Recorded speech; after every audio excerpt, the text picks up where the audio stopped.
अमन सहरावत ने ये 6वां मेडल जीता है और इससे पहले 4 ब्रॉन्ज मेडल और 1 सिल्वर मेडल का नीरज चोपड़ा ने जीता था। और प्यूर्टो रिको के डेरियन क्रूज को 13-5 से पटकनी दी है अमन सहरावत ने। पेरिस में कुश्ती में भारत को पहला मेडल मिला है और पहला मेडल अमन सहरावत लेकर आए हैं। 57 किलोग्राम फ्री स्टाइल कुश्ती में भारत को यह मेडल मिला।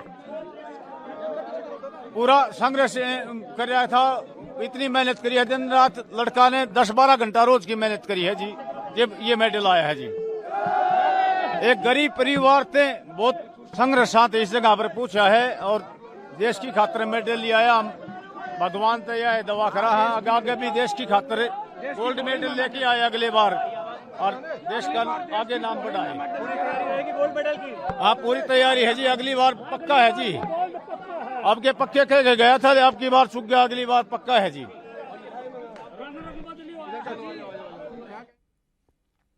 बतावा था आज तो यो कदे खाली हाथ तो आया ना है, खाली हाथ तो आया ना है भाइयों, हमेशा जीत के आया है। काल कमा था आज भी कहा या बात आगे भी वो खाली हाथ नहीं आवा कितना जागा।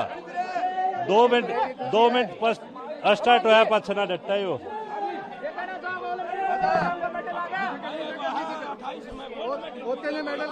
हाँ, अरे बहुत खुशी की बात है भाई, ये सचा हुआ था।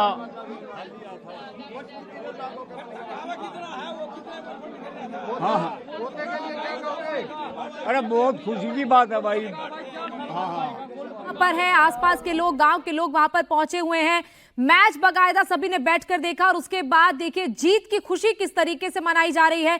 समीप राजगुरु इस वक्त हमारे साथ, हमारे स्पोर्ट्स एडिटर हमारे साथ जुड़ चुके हैं। समीप, 6वां मेडल भारत को मिल चुका है। 21 साल के अमन सहरावत ने ये कमाल कर दिखाया, ब्रॉन्ज मेडल वो ले आए।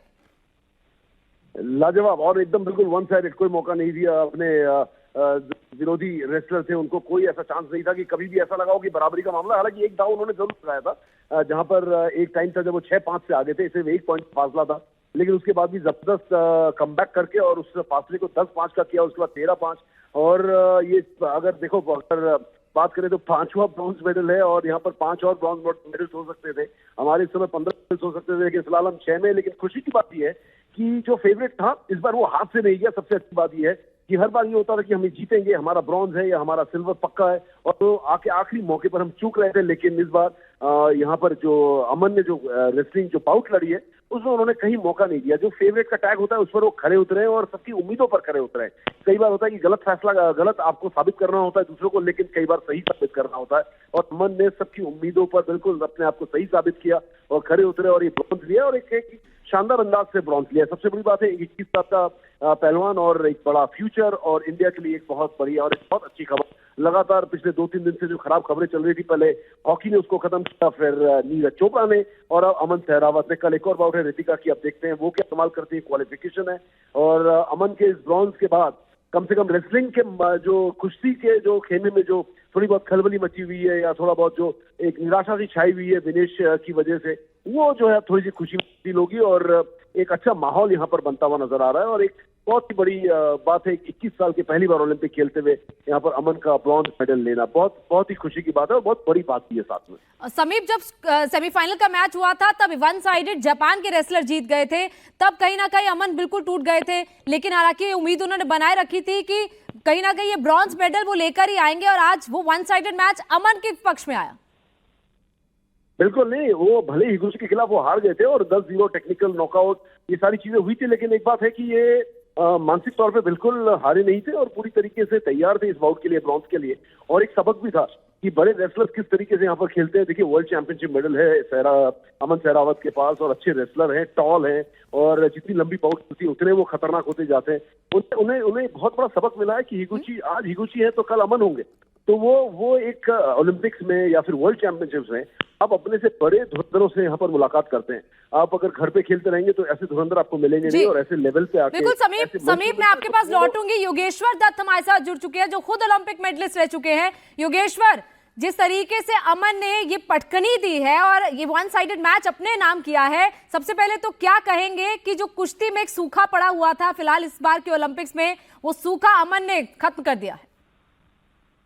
सभी को नमस्कार और बहुत बहुत शुभकामनाएं पूरे देशवासियों को। कुश्ती में लगातार 5वीं ओलंपिक में हमें मेडल मिला है और एक मेडल पहले भी हम फाइनल में पहुंच चुके थे, पर वो किसी कारणवश से किस्मत में नहीं था। जो मेडल गले में आके वो जो हमसे दूर गया, ये तो गोल्ड या सिल्वर होता। पर आज जो अमन ने जो कुश्ती लड़ी है ब्रॉन्ज मैच की, वो बहुत ही अच्छी थी और बिल्कुल युवा है, नया बच्चा है और इस तरीके से पहले ही मतलब सीनियर के बहुत कम टूर्नामेंट इसमें खेले हैं और इतने बड़े ओलंपिक गेम्स में जाके ब्रॉन्ज मेडल जीतना बहुत बड़ी बात है। ये हमारे लिए भी खुशी की बात है कि इतने जूनियर पहलवान ने जो मेडल जीता है और लंबा कैरियर है और पूरे देशवासियों को आज ओलंपिक मतलब खत्म होने के बाद कुश्ती से मेडल मिला और लगातार 5वीं ओलंपिक में हमें मेडल दिलाने का काम है अमन के रूप में हुआ। कुश्ती से मेडल मिला तो बहुत बहुत शुभकामनाएं और कमाल की आज कुश्ती बाउट ब्रॉन्ज मेडल की अमन ने लड़ी है। तो मैं यही कहूंगा कि इसका भविष्य बड़ा उज्जवल है और आने वाले समय अमन का है और भारतीय कुश्ती का। योगेश्वर, क्योंकि लगातार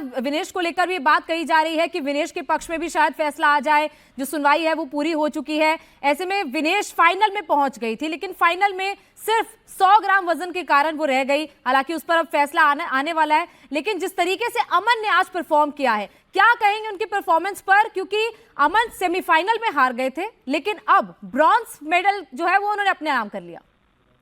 अमन ने तो आज कुश्ती लड़ी है, बहुत ही बेहतरीन कुश्ती लड़ी है और अमन ने कल भी एक वर्ल्ड चैंपियन पहलवान था जिसमें 2023 में भी अमन उससे कुश्ती आ रहा था और कल उसको टेक्निकल फाल उसको आ रहा था, पर सेमीफाइनल में अमन उस तरीके से कुश्ती लड़ पाया जापानी पहलवान के साथ।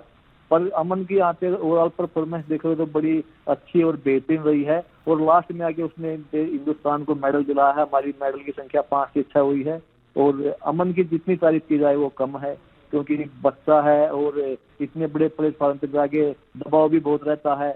सभी का दबाव था कुश्ती में। कुछ घटनाएं काफी पिछले कुछ समय से बुरी घटनाएं कुश्ती में घटी हैं और ओलंपिक में पहुंचने के बाद भी कुश्ती को एक गहरा धक्का लगा था भारतीय कुश्ती को और पूरे हिंदुस्तान को। और अमन उन सबसे निकल के बिना दबाव के अमन खेला है और अमन ने मेडल जीता। तो अमन के तारीफ में बस यही बोलेंगे कि अमन हमारा चैंपियन है और आने वाले दौर का भी बहुत बड़ा चैंपियन है। योगेश्वर, क्योंकि आप खुद 2012 के ओलंपिक्स में ब्रॉन्ज मेडल जीत चुके हैं, क्या उस वक्त प्रेशर रहता है एक रेसलर के दिमाग में, खासतौर पर जब वो सेमीफाइनल से हार जाता है और उसके बाद जब उसके सामने ब्रॉन्ज मेडल का ही ऑप्शन रहता है, क्या प्रेशर रहता है? और अमन के दिमाग में भी क्या वो प्रेशर रहा होगा इस वक्त? देखिए बिल्कुल, और जितने भी खिलाड़ी हमारे हिंदुस्तान के गए हैं सभी के ऊपर एक बड़ा प्रेशर रहता है, क्योंकि ओलंपिक प्रेशर हर खिलाड़ी के ऊपर रहता है, एक हमारे हिंदुस्तान की बात नहीं है। पर हम पे ज्यादा और इसलिए रहता है कि मेडल कमाते हैं, 140 करोड़ की देशवासी चाहते हैं कि वे सभी मेडल जीत के आए और ये पॉसिबल नहीं है। पर हमारे खिलाड़ी अपनी तरफ से जी जान लगा के मेहनत करते हैं, कोशिश करते हैं, मेडल तक पहुंचते हैं और फिर उसके सेमीफाइनल आने के बाद ये रहता है कि अब एक ही मौका है बस ब्रॉन्ज का, लास्ट मौका है। इसमें 1 करोड़ मोरे वाली स्थिति होती है। पर अच्छी बात यह है कि हमारे पहलवान आज तक जितने भी ब्रॉन्ज मेडल मैच के लिए लड़े हैं तकरीबन मेडल वो जीते हैं, कुछ मौके पे छोड़ी। पिछली बार बस जैसे दीपक पुनिया था वो ब्रॉन्ज मेडल जीत चुका, नहीं तो जितनी पहलवान हमारे अभी तक ब्रॉन्ज मेडल मैच के लिए जिन्होंने फाइट किया है ओलंपिक में सभी ने मेडल जीता है। योगेश्वर, एक रिएक्शन में आपसे विनेश पर भी लेना चाहूंगी, क्योंकि विनेश पर भी सुनवाई पूरी हो चुकी है और फैसला इस वक्त रिजर्व्ड है। अब फैसला या तो आज रात में या फिर कल सुबह तक आ सकता है, क्या उम्मीद आप जता रहे हैं? देखिए हम तो चाहते हैं कि एक मेडल और हिंदुस्तान के खाते में जुड़े, पर इस पे इनका मतलब कोर्ट का क्या डिसीजन आता है उसके बारे में मैं नहीं कमेंट कर सकता। पर जो रूल है जिस कारण से डिस्क्वालीफाई किया गया है, उससे पहले भी बहुत पहलवान ये इस तरीके से क्वालिफाई हो चुके हैं और हिंदुस्तान के नहीं विदेशी पहलवान भी वेट की वजह से ज्यादा वेट होने की वजह से आयोग करार किए गए हैं। ये यूडब्ल्यूडब्ल्यू का अपना रूल है और ये सभी के लिए लागू होता है। पर कोर्ट में ये केस गया है और हम उम्मीद करते हैं कि कुछ अच्छा उससे निकल के तो हिंदुस्तान के खाते में एक मेडल हो जुड़े। बिल्कुल, बहुत बहुत शुक्रिया योगेश्वर हमसे जुड़ने के लिए। तो लगातार जिस तरीके से योगेश्वर भी बता रहे थे कि प्रेशर जरूर रहता है, क्योंकि खिलाड़ियों के कंधे पर यह भार रहता है कि मेडल लेकर ही आना है। और आज अमन के सामने भी कहीं वैसी सिचुएशन ही थी, करो या मरो जैसी सिचुएशन थी, क्योंकि ब्रॉन्ज के बाद अब और कुछ नहीं मिलता और यही वजह है कि अमन ने अपना बेस्ट दिया, ब्रॉन्ज मेडल लेकर आए। वहीं अमन के पापा क्या कह रहे हैं इस पूरी जीत पर, आपको सुनाते हैं। मुबारक हो तमाम देश को, बहुत बढ़िया कर दिया जी। बेटा ने देश का नाम रोशन कराया है जी, देश के लिए मेडल लेके आया है। भगवान मेहनत करनी पड़ी सर पूरे परिवार को इसके लिए। बहुत मेहनत करी है जी, बहुत 11 साल से दिन रात संघर्ष किया है जब ये जगह आई है जी। पूरा संघर्ष कर रहा था, इतनी मेहनत करी है दिन रात। लड़का ने 10-12 घंटा रोज की मेहनत करी है जी, जब ये मेडल आया है जी। एक गरीब परिवार थे, बहुत संघर्षांत इस जगह पर पूछा है और देश की खातिर मेडल लिया आया। हम भगवान तो यह दवा करा है आगे भी देश की खातिर गोल्ड मेडल लेके आए अगले बार और देश का आगे नाम बढ़ाए। पूरी तैयारी रहेगी गोल्ड मेडल की। हाँ पूरी तैयारी है जी, अगली बार पक्का है जी। अब के पक्के कह गया था, अब की बार चूक गया, अगली बार पक्का है जी। तो अमन सहरावत जिस तरीके से ब्रॉन्ज मेडल लेकर आए, उनके परिवार का रिएक्शन आपने देखा। उनके पिता कह रहे हैं कि अगली बार गोल्ड मेडल ही लेकर आएगा। एक गरीब परिवार का बच्चा 10 से 12 घंटे हर रोज मेहनत करता है, प्रैक्टिस करता है और वो प्रैक्टिस का ही नतीजा है कि अमन सहरावत आज ब्रॉन्ज मेडल लेकर आए हैं। 21 साल का एक लड़का, सोचिए, जो पहली बार इस तरीके से ओलंपिक्स में हिस्सा ले रहा है और वो 57 किलोग्राम फ्री स्टाइल रेसलिंग में ब्रॉन्ज मेडल लेकर आता है, देश का नाम रोशन करता है और परिवार के लोगों की, गांव के लोगों की, पूरे हिंदुस्तान की दुआएं उसके साथ थी।